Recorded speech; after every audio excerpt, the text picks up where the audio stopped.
You're not tired from chasing your dreams. You're tired from pretending you're okay while you're breaking inside. They taught us to be perfect, to fix what's broken, to hide what's not enough, to polish ourselves until there's nothing real left to hold on to. But what if they were wrong? What if the destination was never perfection, but wholeness? You see, perfection demands you cut off your shadow, deny your pain, only show the parts of yourself that smile and please. But wholeness invites it all in.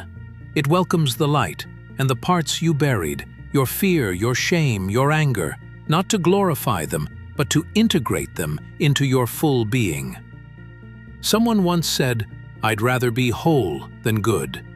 Because what we call good, if it comes at the cost of betraying your inner truth, is no longer good.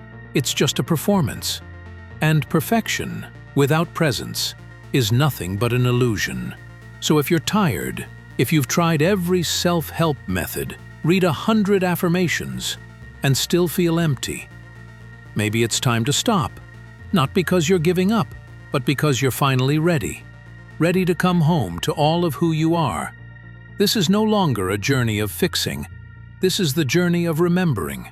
There comes a very real moment when you're trying to control everything. From your schedule, your emotions, even how others respond, and you find yourself asking, how can I make everything go the way I want? But then there's another voice, much quieter. It doesn't demand, it doesn't push. It simply asks, how can I align with what's already flowing? The ego always needs to know. It lives by maps, by plans, by forecasts and strategies.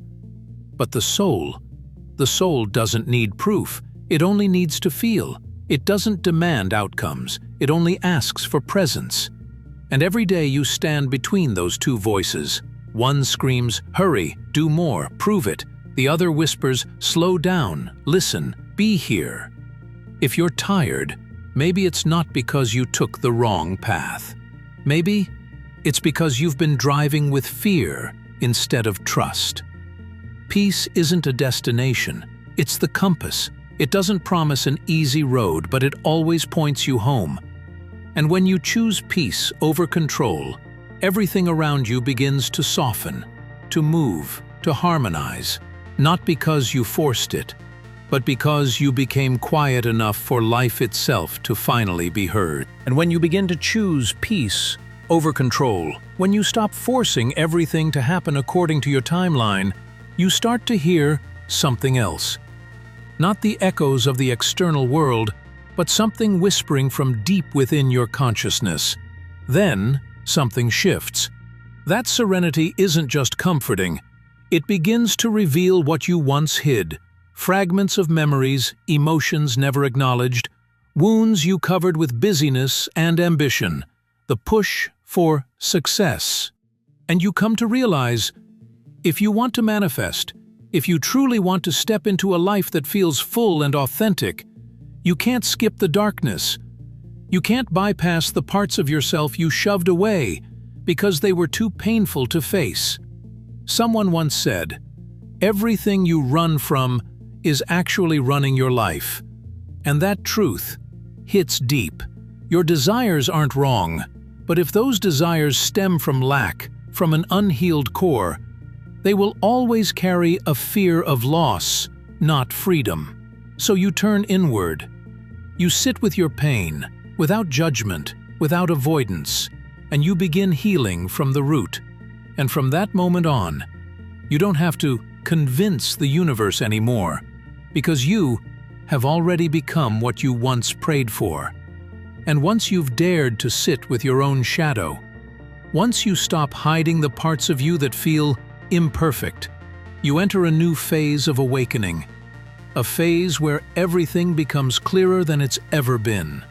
You begin to see. You don't attract what you want. You only attract what reflects who you truly are. Any desire born from lack, from the belief that I am not enough, will always lead you to a reality that mirrors that very emptiness. The harder you try, the more you chase, the more the universe shows you. To try means you believe you don't already have it. So instead of seeking, you begin to become. Letting go is no longer a sign of failure. It becomes a quiet declaration. I am ready to live as if I am already whole, not from weakness, but from deep wisdom. And that is the true beginning of your awakening. Pause. Not to give up, but to look deeper into why you started chasing in the first place. You think what you're chasing is what's hurting you, a person, a job, a dream that hasn't come true. But the truth is, it's the reason behind the chase that holds the real pain. You're not running because you're strong. You're running because you're trying to fill a void, a wound in the unconscious that hasn't healed, a belief that whispers, I'm only worthy if I finally get that. Every desire is a quiet whisper from within. What am I still missing? What part of me still believes I'm not enough? We've grown used to running, away from emptiness, from loneliness, from the fear of being left behind or forgotten. But wounds don't disappear when ignored. They just go silent and quietly shape the choices we call destiny. The key isn't in achieving the goal. It's in illuminating the wound that made you crave it so deeply to begin with. You don't need to keep running. You need to sit with yourself, with the void. Because sometimes what you truly need isn't the outcome. It's a quiet embrace for the part of you that never felt worthy to begin with. You think you're being tested, that life is throwing challenges your way to see how strong you are. But the deeper truth is this. You're not being tested. You're being mirrored. Reality is simply a reflection, echoing back what you truly believe, not through words, but through the quiet energy you carry within. The unconscious hears everything you're afraid to admit. The fear of failure, the feeling of unworthiness, the memories you tried to forget but never truly healed. You can write 100 affirmations. You can say you trust the process. But if your core is still holding doubt, the universe will hear that and respond not to your words, but to your vibration. Let's be honest. That tightness in your chest when you think about the future, it's not intuition.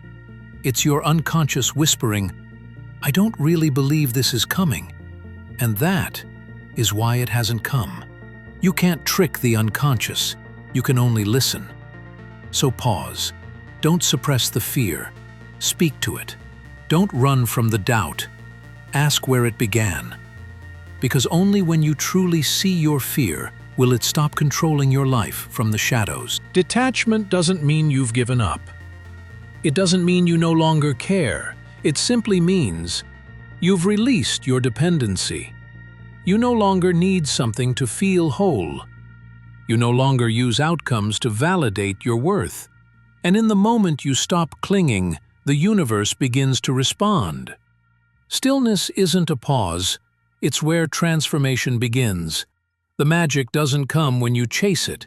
It comes when you stand still in the quiet strength of your trust. And then, a moment arrives when nothing seems to happen. No signs, no feedback, no miracles, only a silent, sacred emptiness surrounding you.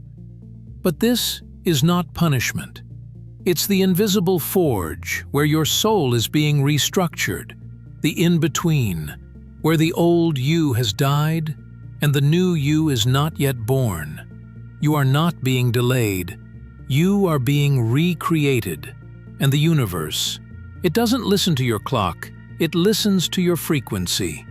If your vibration is still rooted in lack, in urgency, in control, then nothing real can enter. You have to become the person you're trying to manifest before what you desire can arrive. Not because it's a rule, but because it's the natural law of resonance. So, if you find yourself in the quiet, don't run from it. Lean in, listen deeply, because maybe, just maybe, this is where your rebirth begins.